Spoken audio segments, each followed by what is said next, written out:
میں آپ کو ایک اچھی بات بتاتا ہوں.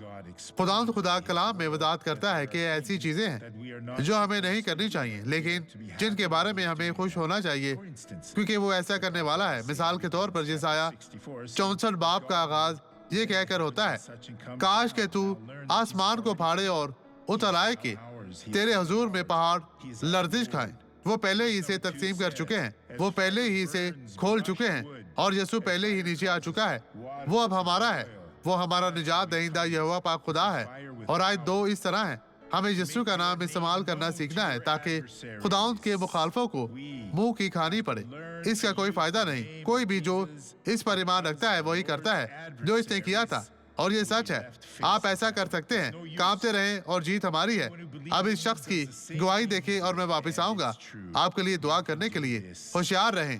دیکھیں, میں پھر سے دہراتا ہوں, کاش کہ تو آسمان کو پھاڑے اور اتر آئے کہ تیرے حضور میں پہاڑ لرزش کھائیں. مسیح میں آپ کی سلامتی ہو. آپ کے پاس 2 بیساکھیاں کیوں تھیں؟ مجھے 3 جھٹکے لگے. 3 کتنا عرصہ سے؟ زیادہ عرصہ نہیں, 5 سال ہوئے. 5 سال سے. اور باقی اس طرح ہیں. اور ٹھیک ہے, اب میں نہیں چل سکتا. اور کیا نہیں کر سکتے تھے؟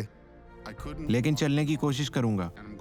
نہیں, آپ کوشش نہیں کریں گے, آپ چلیں گے. چلیں. کوشش کرتا ہوں. یہاں آپ کوئی کاروبار نہیں کر رہے, آپ یہاں چلیں گے یسوع کے نام میں, کیونکہ خدا نے آپ کو برکت دینے کی وعدہ کیا ہے. وہ آپ کے ساتھ ہے. اب آپ چلیں گے اس کی مدد, اور دیکھیں کہ خدا آپ کے ساتھ ہے. آپ چلتے جائیں اس طرح یسوع کے نام پر. آپ مجھ سے کیا کہتے ہیں؟ یہ بہتر ہے. اب بہتر ہوں.